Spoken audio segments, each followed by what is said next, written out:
السلام عليكم، ازيكم يا حبايبي؟ عاملين ايه؟ معلش اعذروني. صوتي متغير شويه بس عشان عندي برد وكده. والنهارده بقى حبيت اوريكم الفيديو الجميل ده. كنت بعمل فطير كده مشلتت، فطير الفلاحي بتاعنا الجميل ده. وكنت طبعا لازم الفطير ما يخلاش من المش القديم اللي انتوا شايفينه ده. وكنت حاطه مربى، ما كانش عندي عسل فكنت حاطه مربى. وده الفطير بتاعنا الفلاحي الجميل الفيومي. وحبيت كده اوريكم الطريقه بتاعته وتشوفوا الخطوه بخطوه الفطير بتاعنا بيتعمل. طبعا احنا كنا عاملين كميه كبيره ما شاء الله يعني. كنت بعمل فطير كده انا وسلايفي وحماتي، كنا بنعمله كده عندنا فوق السطح. وحبيت ان انا اوريكم بيتعمل ازاي، وعندنا يعني في الفلاحين بنعمله ازاي. وكيلو الدقيق بياخد قد ايه سمنه وقد ايه زيت. حبيت اوريكم كل كده كل حاجه وخطوه بخطوه. ويلا بينا اتفرجوا معانا على فيديو الفطير. اللي حابب يعمل فطير مشلتت لاولاده في البيت او حابه تعمليه، هو سهل جدا مش صعب ولا اي حاجه. وخطواته سهله جدا. وزي ما هتشوفيه كده هنعمله من غير نشابه خالص، هنفرده كده بايدينا. بس اهم حاجه يا حبايبي يكون الدقيق بتاعك نوع كويس ويكون متعدد الاستخدامات زي الدقيق اللي احنا جايبينه ده. واحنا كده طبعا كنا بننخله برضو قبل ما نحطه، حتى لو الدقيق بتاعك نضيفه كويس جدا برضو لازم ايه اللي هو تنخليه كده. فطبعا احنا كنا دلوقتي عاملين حوالي بتاع 5 كيلو دقيق. عملناهم كده عجناهم. 5 كيلو دقيق دول طبعا هنحتاج لهم ايه؟ قد مثلا 2 كيلو ونص زبدة، بس يكون مش متسيحة، تكون زبدة لسه خضرا. وهوريكم دلوقتي بنعملها ازاي. وبنحتاج طبعا زيت للفرد وكل حاجة. طبعا احنا لسه بنعجن العجينة، والعجينة بتاعتنا لازم تكون يابسة خالص. هوريها لكم دلوقتي عاملة ازاي. واهم حاجة تخدمها كويس جدا عشان الفطير بتاعك يطلع مظبوط. قبل اي حاجة وانتي بتتفرجي عليا كده، يا ريت تصلي على النبي وتذكري الله. وما تنسيش تشتركي لي في القناه لو عجبتك القناه بتاعتي.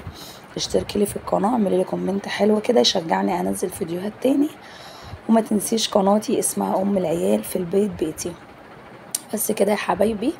ويلا بينا بقى هوريكم كده الفطير المشلتت البلدي الفلاحي على اصوله يعني بجد والله. وهوريكم برضو تركية كده ممكن في بعض الناس ما يعرفوهاش. هوريها لكم برضو دلوقتي واحنا بنعملها في الفطير بتاعنا. بصوا العجينه بتاعتنا كانت تحفه وجميله جدا. طبعا حماتي الله يبارك لها هي اللي كانت بتعجن لنا يعني العجين. واحنا بقى كنا ايه بنسوي في الفرن وكده يعني. هي طبعا كانت بتعجنه، واحنا كنا قاعدين يعني بنحط لها الميه. بنساعدها برضو بنسوي الفطير في الفرن كده يعني.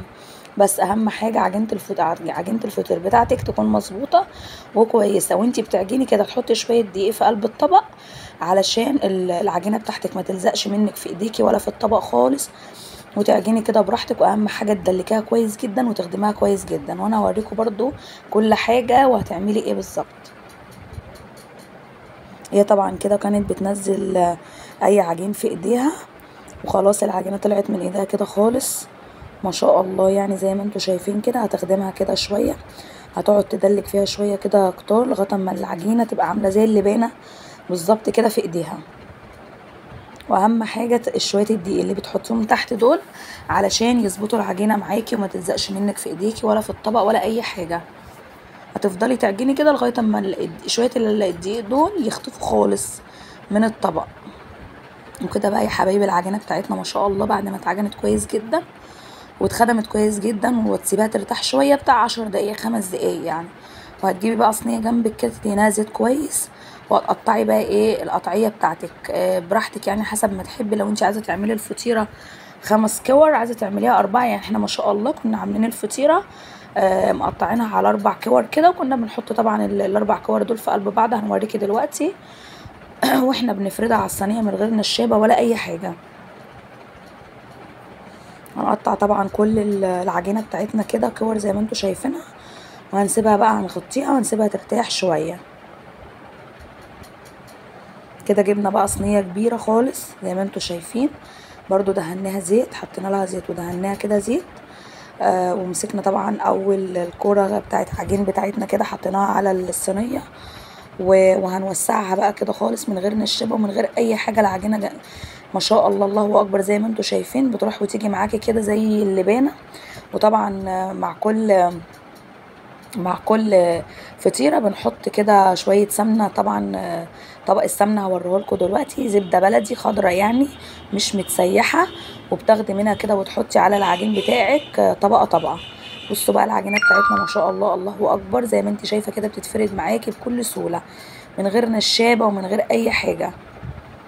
يا دوبك فردناها بايدينا وشديناها كده على الصينية، ونروح بقى حاطين يعني تفردي واحدة واحدة وتحطيهم في قلب بعض كده، وتبتدي بقى تطبقي زي ما انت شايفة كده بالظبط، على طبلية بقى عندك، على رخامة، زي ما تحبي وزي ما انت عايزة بايديكي من غير نشابة ولا اي حاجة. تحطيها بقى في الصينية كده وتبتدي تعملي واحدة 4 وحدات بتحطيهم في بعض، لو عايزة تعملي 5 براحتك زي ما تحبي يعني.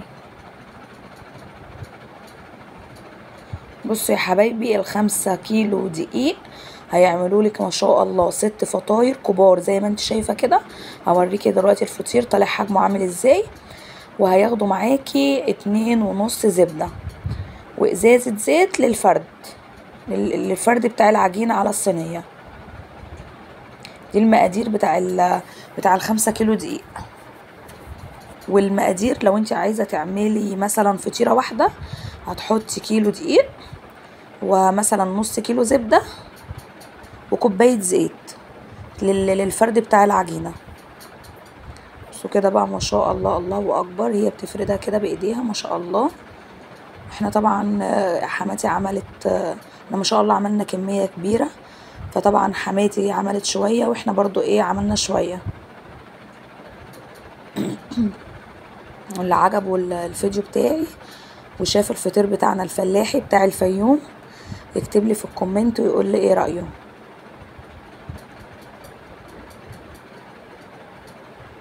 ما شاء الله الله اكبر. هي كده بتطبقها 4/4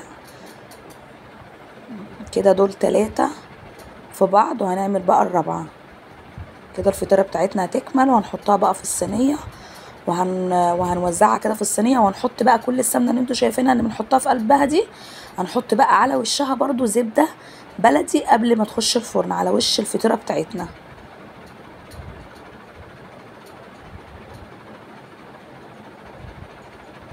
عايزة بقى تعمليها بسمنة عندك علب عادي براحتك، بسمنة نيوزيلندي عادي براحتك زي ما تحبي.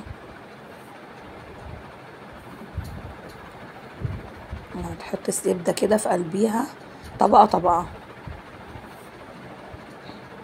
هتوسعها بايديها وبعد كده هتفردها بكل سهولة على الصينية. اهم حاجة الفطيرة تبقى العجينة تبقى مرتاحة معاكي كويس عشان تتفرد معاكي بكل سهولة من غير نشابة ولا اي حاجة.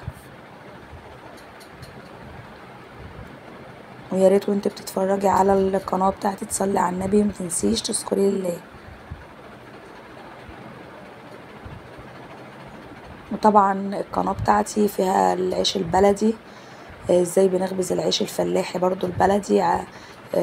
خشي على القناة وهتشوفي الفيديوهات بتاعة العيش البلدي. لو عايزة تعرفي طريقة العيش البلدي هتخشي وهتتفرجي على الطريقة برضو كل حاجة يعني، من اول ما عملنا الدقيق عجناه وقطعناه وخبزناه في الفرن ولغاية كل حاجة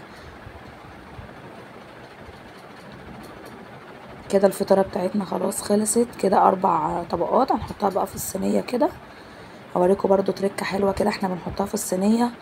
بنجيب كده شوية ردة بنحطهم في قعر الصينية عشان الردة دي بتخلي الفطيرة بتاعتك تفضل طرية وما تنشفش خالص وتبقى جميلة كده مقرمشة من تحت اهي.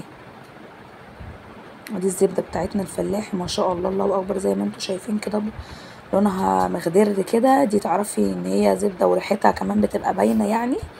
هي بقى دي الزبدة اللي احنا بنعمل بيها، ونحطها كده في قلب الفطير. انتي عايزة تحطي سمنة عادي زي ما تحبي يعني.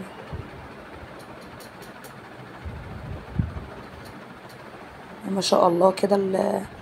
حبيت اوريكم كده الفطير وهو بعد ما بنحطه كده في الصينية طبعا بنوزعه كده في الصينية كلها وبنحط على وشه زبدة. وده طبعا الفطير بتاعنا بعد ما دخل طبعا الفرن، وهوريكم برضو دلوقتي وهو في الفرن اهو ما شاء الله.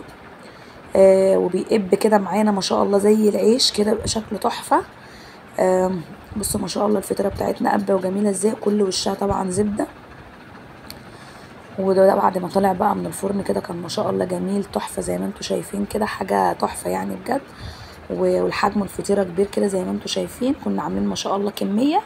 اهم حاجه اول ما يطلع من الفرن تحطيه في شنطه كده بلاستيك عندك، او تغطيه بحاجه علشان يفضل طري معاكي وما ينشفش. نوزعه كده في الصينيه بالسمنه بتاعته ونحطه في الفرن. لازم تحطي كده على وشه زبده علشان يبقى كله زبده وسمنه.